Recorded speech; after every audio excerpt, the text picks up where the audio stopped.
Welcome back to part 2 of Next on the Tee. We're not done yet. Coming up, more stories, more insight, and more reasons to love this game. Let's dive right back in. Part 2 starts now, right here on Next on the Tee, where golf legends live and your game gets better. Hello, folks, and thank you for coming back for part 2 of this week's show, featuring my conversation with Dwight Stone. Dwight is a former Steelers, Panthers, and Jets wide receiver, running back, and special teams player, a guy who had a fantastic career in college at Middle Tennessee State. He's in their Hall of Fame. He's also a guy who spanned both Chuck Noll and Bill Cowher's career. Kind of got Noll at the end, Cowher at the beginning. You're going to hear a lot of fantastic stories from Dwight. He's just a wonderful human being, a guy who meant a lot, obviously, to the Pittsburgh area, a great player, a guy who went on after his playing career to spend 13 years in the Charlotte police force and is now back home in Alabama. So sit back, relax, let us take your mind off everything else going on in your life for the next 90 minutes or so. Okay, but before we get into all of that, I want to start off by reminding you about our wonderful friends over at 2 Under. 2 Under men's performance briefs are the unofficial underwear of the PGA, Ryder Cup, and President's Cup teams, and are sold in over 3,000 golf pro shops and golf specialty retailers nationwide. Ricky Fowler is their global ambassador, and over 50 other PGA, Korn Ferry, and Champions Tour players wear them. Just to mention a few, they are David Toms, Jerry Kelly, Justin Thomas, William McGirt, Scott McCarron, and Chris DeMarco. The Joey Pouch technology provides the ultimate male asset management, delivering maximum comfort from the tee box to the boardroom to the bedroom. Go to 2under.com to check out the bundle specials that offer substantial discounts for being a Next on the Tee listener. That's the number 2, UNDR.com. 2 Under, performance in your pants. Sure, this is golf, but so is this, and this, and this is definitely golf, and so is this. Hey, that's not golf. Oh wait, yeah it is. And no matter what your golf is, you're gonna need a store. No, a superstore. A place to get fit for a new club and walk out with it the same day. A place to find the perfect fit. A place to do whatever this is, because this is golf, and this is golf's superstore. All right, now back in Next on the Tee with me is former Steelers, Panthers, and Jets wide receiver, running back, and special teams player Dwight Stone. Let me remind you about Dwight's background. He's from Florala, Alabama. He started his college career at Marion Military Institute before moving over to Middle Tennessee State for his final 2 years. In his senior season, he rushed for over 1,000 yards, 13 touchdowns, and was named to the Ohio Valley All-Conference team. He helped them to an undefeated regular season and a number 1 ranking in 1985. He still ranks among the career leaders there in single-season scoring, single-season rushing, career carries, single-season touchdowns, career touchdowns, plus several others there at Middle Tennessee State. He was inducted into their Hall of Fame in 1998. He was signed by the Pittsburgh Steelers as an undrafted free agent in 1987. He played in the league from 87 to 2000. When he was with the Steelers, he ran a 4.25 in the 40, and Chuck Noll said he was the fastest player he ever coached. After retiring from the NFL, he served on the Charlotte police force for 13 years, and I couldn't be more excited. I get to speak to him more this week here on Next on the Tee. Hey, Dwight, how are you, my friend? Oh, I'm blessed more than I deserve. Matter of fact, I'm out with me, my wife, and 2 daughters, and the other one's coming in about few days and spend some time down here in Florala, Alabama. How about that? Good for you. That's awesome. Yes, it is. Yes, it is. It's a blessed day. Dwight, training camp obviously has opened up. Steelers have reported to Latrobe. Are you jonesing? Do you miss being out there with the guys? Well, you miss it, then you realize after you get up and you're a little sore then for doing nothing, then you realize you don't miss it that much. So that's where I'm at. With the Steelers being back there at Latrobe, that's the training camp site it has been for several decades. Do you remember the first time you checked into Latrobe and showed up for your first Steelers training camp? Oh, yes, I do. I remember, I was a free agent. I didn't have the privilege of, having a vehicle, pretty much. I I fly into Pittsburgh. I see a van waiting outside, holding my name up. I'm like, okay. I thought I was the only one on the van, so I felt kind of special. Then I realized there are six other guys getting on the van. So we all get on the van and we drive to Latrobe.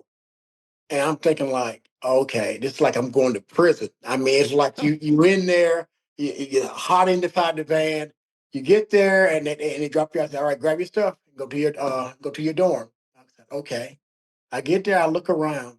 I'm like, man, this is beautiful out here. I can do this right here. I'm from Alabama. Everybody say it's hot. I'm loving this weather. I'm loving it. I go inside, sign in, and I'm looking around, I'm thinking like, wow, these are where all those guys like Mike Webster, Dunny Shell, Lynn Swan, John Stallworth, Terry Bradshaw, Mean Joe Gray. You go down the list.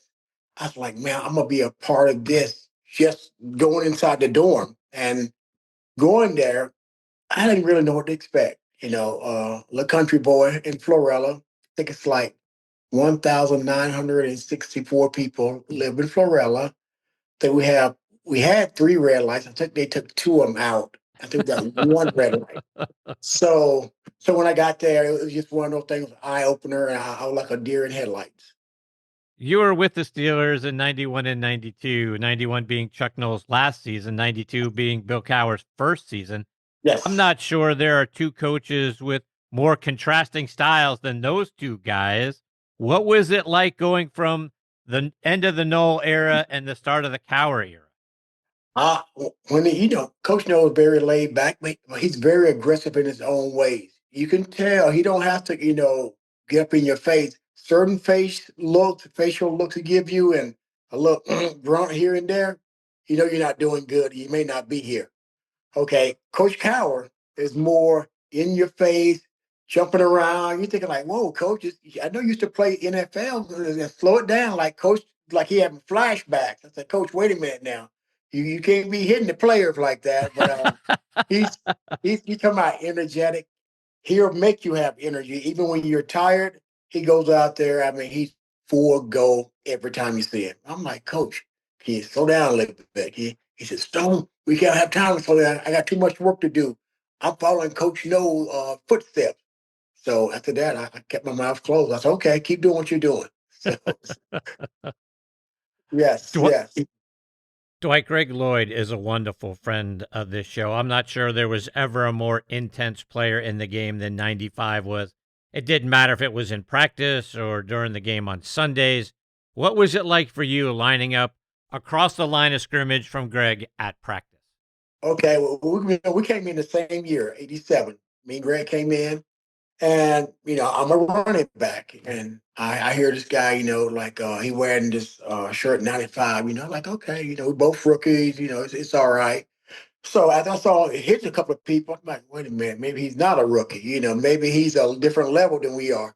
But yeah, we had a good deal. Me and Greg had a good deal because he didn't hit me because we came in the same year and we told him that, you can't hit your buddy that came in the same year that you came in. So we had that little pact. So, but yeah, I used to see Greg hit people and I used to feel the aching for them. Even though I wasn't getting hit, I see them get hit. I'm like, oh man, that had to hurt. I said, I'm feeling it. Hey, I tell you, and Greg is one of the nicest guys off the field. Soft spoken, easygoing. If you didn't know that guy was who he was on television, you're thinking, oh, that's a very nice guy. He's a very big guy, but he's a very nice guy. But he can turn it on and turn it off and like a drop of a dime. And I love 100%. it. Yes. You guys had a tight end, Eric Green, that, when this is the era of tight ends, there's so many great tight ends in and around the NFL. Yes. Boy, when I look back at Eric Green and what a tremendous player he was and what might have been if he didn't get injured as often as Yes. unfortunately he was, but you got to see him in practice. Tell everybody about and remind everybody about Eric Green. Okay. Eric Green's size is like when you see somebody, you see the lineman run out, you see the fullbacks, the receivers, and the tight ends. And so you see this guy running behind the tight end. He said, "Oh, he must have got left from the front line, he's lagging behind." And he lined up. I was like, "Wait a minute, he got a 86 shirt on." I was like, "Is that a? Wait a minute, he may have a different shirt on." So I go up there and I look at him. They said, "Okay, this is Eric Green. This is their guy from Liberty they draft." I said, "Is he a tight end?" He said, "Yeah." I said, "Ain't no way." I said, "He cannot be that good and get drafted first round if he wasn't good." So I went out, we counted in practice, and I saw him do things that receivers can do. And I'm thinking like, oh my goodness. And believe me, he had a lot of packing in the back, you know. So when he started blocking you, I mean, it kind of like, okay, you can let go now. You can let go now. And I had the pleasure of being his babysitter. Coach Noll came to me, said, "Dwight, I got a guy I want you to be your roommate." And I'm at the age now where I'll get my own room now. Yeah, I'm thinking like, okay. He said, I said, "Well, Coach, who's gonna be?" He said, "You will see." So I go up in the room the night before game. I see this. I'm like, I'm like, oh, hey, who's this coming in here? I'm like, lo and behold, it was Eric Green. I said, "You got to be kidding me." I said, I said, "I'm telling you right now." I said, "You're bigger than I am, and you can wear me up in this room, you know." But I'm gonna tell you right now, I got this bed because I got seniority. I said, but if you want it, I'm not gonna argue and fight you over. You can have it. And he thought the funniest thing in the world. Me and Eric have grown to be great friends. We speak probably once a week. We email each other sometime 20, 30 times in one day. Oh my. Yes, I know you think we're a bunch of women gospel, but we talking about stupid things, silly things, but we just laugh about how we got to know each other and how we're still friends after all these years. Same thing with Greg Lloyd. I talk to Greg probably once a month, talk to him, and we still laugh at the same thing. We get together sometime, and it's just so nice to have guys like that who are still around that you still can enjoy and say certain things that they'll laugh at because they know what you're talking about. Well, this day and time, they play touch football between the lines. They don't play tackle anymore. And you get to make all this money. I'm not mad at them. Hey, you get it, get it. But I feel like, wow, wouldn't that be nice to be in this era? But yes, me and Eric are great friends. Dwight, when I look at your career numbers, 154 catches for just under 2,500 yards, 16 yards per reception, 103 carries, 596 yards, nearly 6 yards a carry, 186 kickoff returns for over 300 or 3,900 yards, so over 21 yards per return. I mean, you produced wherever they put you.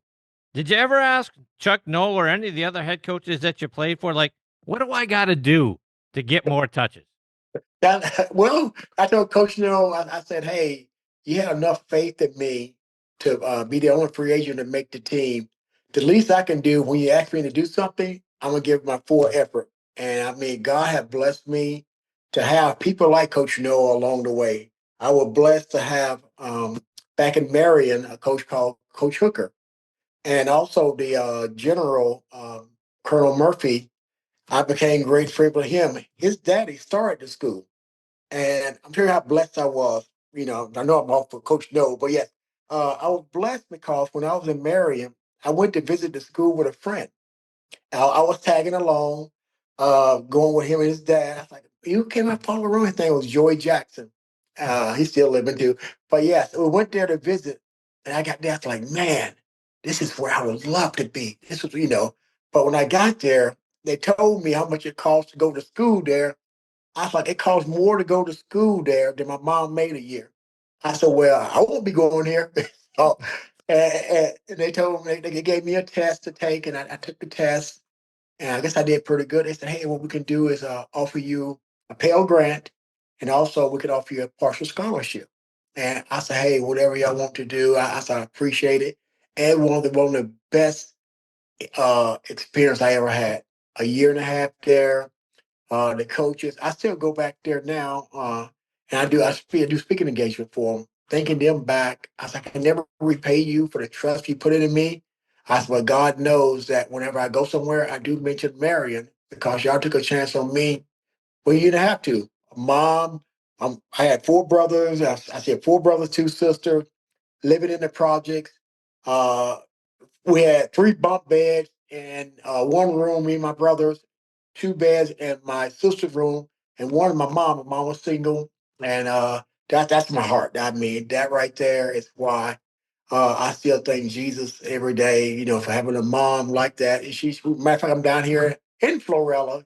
Spend some time with her. She's 95 and she's getting around better than I am. I said, Mom, what are you doing? I said, I hope I have them kind of genes, you know. But yes, uh, yeah, I've been blessed. But yeah, back to Coach Noll, the best thing ever. And Coach Cowher was an ideal fit for him to come in when Coach Noll left. 1991, the first game of the season, home opener. He had 4 catches for 124 yards and a 26-20 win over the Chargers, including an 89-yard touchdown pass from Neil O'Donnell in the fourth quarter to help seal that win. How fulfilling was that touchdown in that game for you? Wow, it was like okay. How it started was Coach Noll came in there. I think after my rookie year, and he said, "Hey, we're gonna move you from running back to receiver."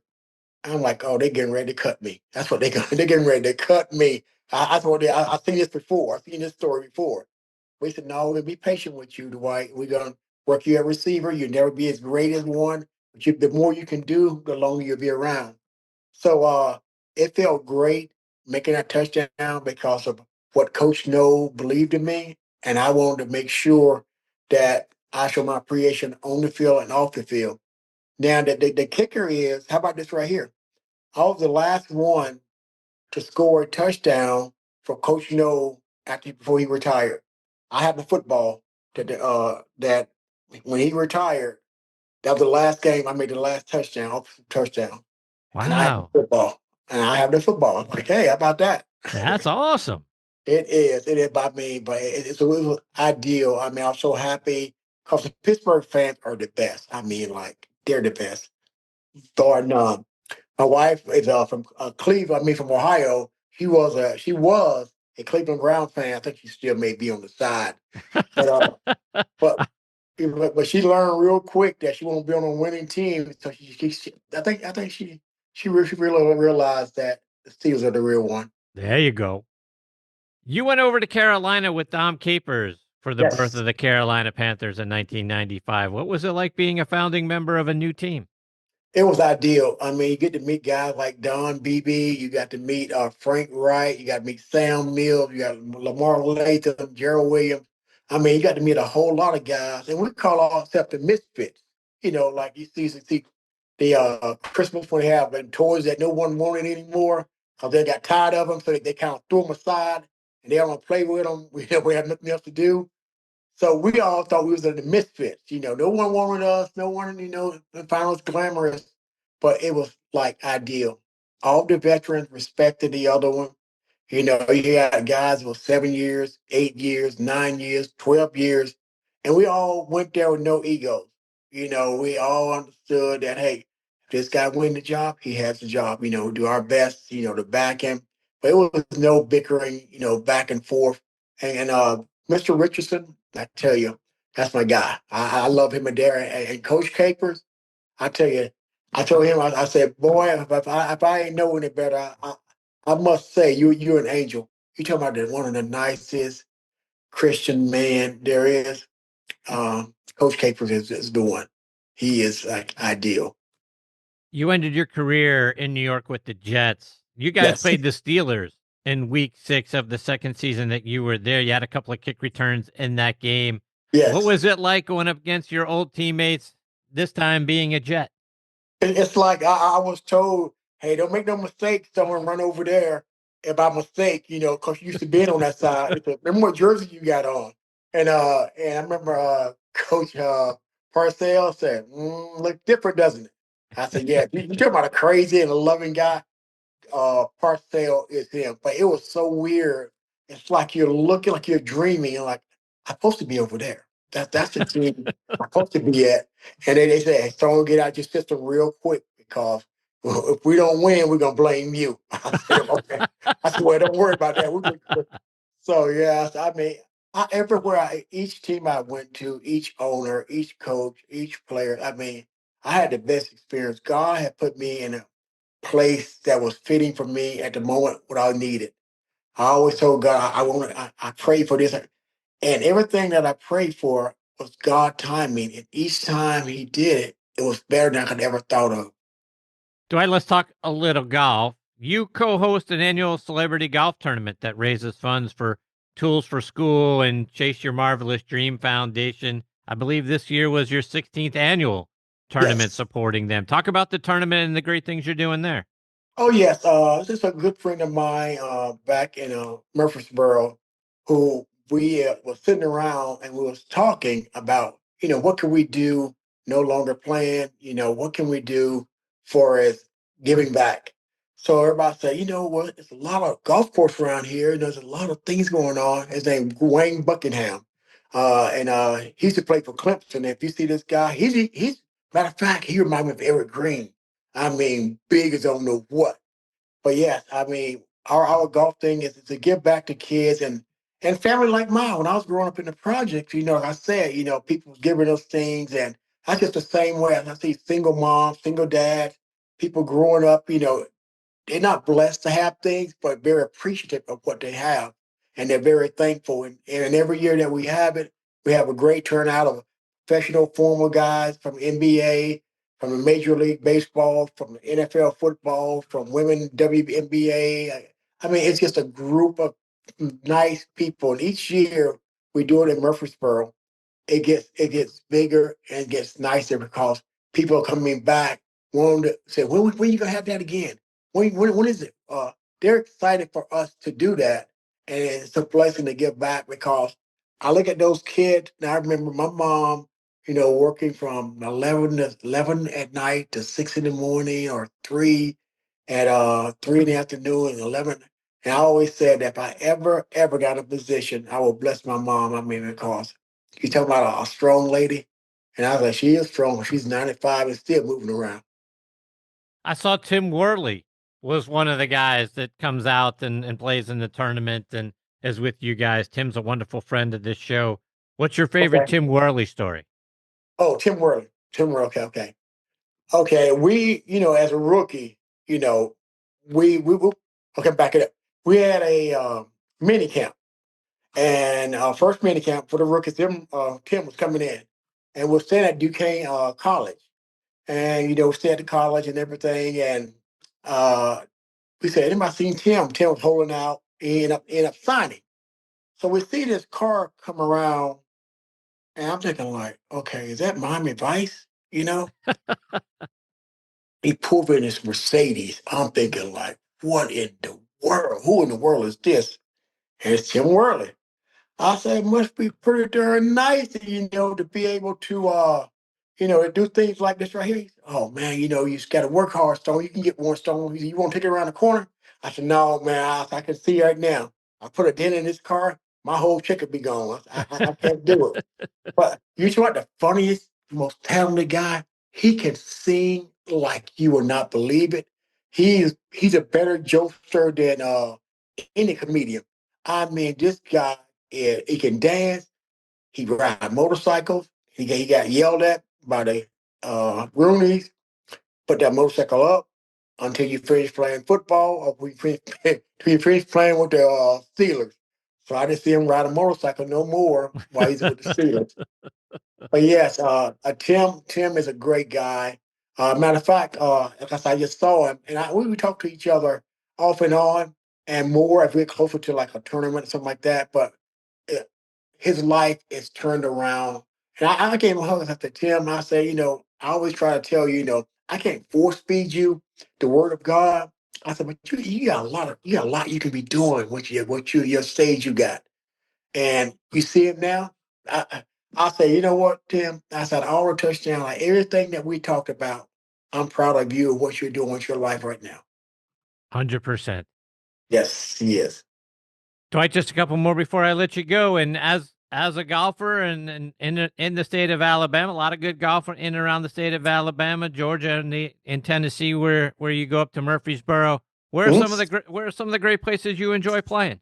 Okay, now this is where the joke come in at. Now I want you laughing at me, okay? The guy said I dress to look. I have the shoes, I have the gear.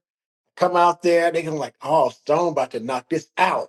You know, I can't really play golf. Okay, that's between me and you. Okay, see, so let me explain why I can't play golf. Growing up in where I was at, we ain't play no golf. All we knew was football and basketball.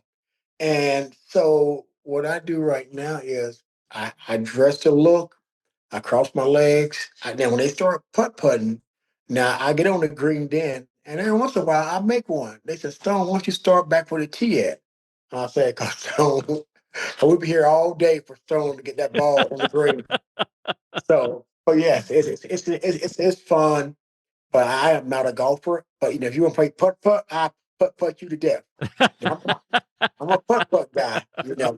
But the guys who I don't understand how you can guide that ball the way they do, the distance that they do, and the accuracy. It's just amazing. It's just one of those things that I just shake my head at and say, that's a blessing and hard work.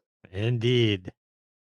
Dwight, I got to get a prediction from you when you look at the Steelers in this upcoming season. Aaron Rodgers in at quarterback, Yes. DK Metcalf in at wide receiver. Mhm. What's your expectation? How do you think the team does this year?